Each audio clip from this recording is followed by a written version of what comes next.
Hello everybody and welcome back to my channel. So today I have this very super simple, easy, to the point yellow cut crease for you guys. I decided to make this super easy and to the point, like I said, and I just did my eye routine and my lip color, and that's it. I wanted to get it to the point and out of the way because I know that y'all are probably tired of seeing my face routine every single time and my highlight and stuff like that. So without further ado, let's get started. So for my transition shade, I'm going to be taking this color right here out of the Jaclyn Hill and Morphe palette, and I'm just going to be running that all through my transition area with a fluffy Wet n Wild crease brush. So for this whole look, I am using the Jaclyn Hill and Morphe palette because I wanted to give y'all an array of options that you can do with this one palette. So next I'm going to be taking this shade right here. It's a deeper burnt orange shade, and I'm going to be taking that same brush, and then I'm just going to be putting this into my crease. It is in both my crease and my transition area. I'm just going to be fluffing that out with that same Wet n Wild brush, just getting it through there. It's not neat at all, so I kind of just fluffed this back and forth in windshield wiper and circular motions. I kind of flicked it out at the end since this is going to be a cut crease and I want it to kind of elongate my eye, shall I say. So I am flicking this out towards the end and then just bringing it back in and just blending it back and forth so it can look seamless. So I'm going to be taking this maroon shade right here. I'm going to be taking this on a smaller blending brush, and as you can see, I shook off as much as the excess as possible because this color is super duper pigmented. I want to keep this lower than the previous two shades, which is why I use a smaller brush. And I'm just going to be blending it starting in the middle, and then I'm going to be flicking it back towards the end, and then when there's little to no product, I'm going to be swooping that to the inner corner of my eye. So again, I'm just going to be blending this as much as possible, getting it to look super seamless so it can all tie together perfectly. So once you get that blending down to a T, you're ready to cut the crease.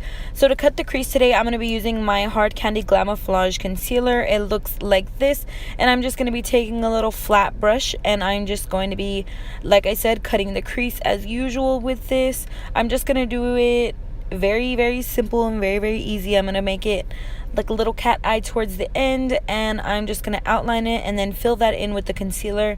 Nothing special. You've seen me do this a couple times before. I'm not following any other technique, just the same techniques that I use all the time to create a cut crease, except I'm doing it with my foundation today. So I'm just gonna kind of being like a little bit more, how do you say, neat at the end because I can't fix it up with my foundation afterwards.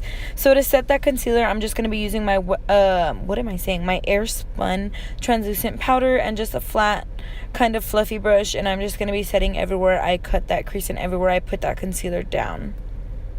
So for my lid color, I'm going to be taking this yellow right here out of the same palette, and I'm just going to be packing that on with my fingertip. It didn't go on as flawless as possible because my fingers are so big and I didn't have like a flat packer brush, which I need to get one. I didn't have one to pack that into the tight area, so it does look a little bit patchy, but that is my fault. I guess with any small brush, I tried to go in with the little pencil brush, but it didn't do that much justice. So I just tried to pack on as much as I could with my finger. It turned out pretty good for the most part. But for liner today, I'm going to be using my Wet n Wild Mega Liner. And for mascara, I'm going to be using my L'Oreal Voluminous Mascara. For lashes, I used the Kiss brand in the style Pony. And for my, how would you say it, my waterline, I'm going to be using this Moon. It is a lip liner, but I'm using it as an eyeliner today. This is by Kylie Cosmetics. And I'm just going to be lining my waterline with that. And then with a angled brush, I'm going to be taking that maroon color, and I'm just going to be smoking out my bottom lash line. So I'm going to take a couple of colors for this, starting with the maroon. So next I'm going to be taking this orange shade, and I'm taking this on a pencil brush, and I'm just going to be further smoking it out. Just going back and forth so it can look blown out. I want it to match the top, but I'm kind of doing it in reverse. So I'm going to do the darker colors first, and then I'm going to do the lighter colors last. So lastly, I'm going to take that same yellow with that same pencil brush, and I'm just going to smoke it out once again, and this is going to be the last color on my lower lash line. So for lips today, I'm going to be using my Wet n Wild liquid lipstick. This is in the shade Give Me Mocha, and I figured that it complemented this eye look perfectly. And that's pretty much the whole look, you guys. It was super duper easy and simple, all matte shades, so it was very easy and quick. I hope that you enjoyed this. If you did, don't forget to give me a thumbs up, and please don't forget to subscribe, and I will see you all in my next video.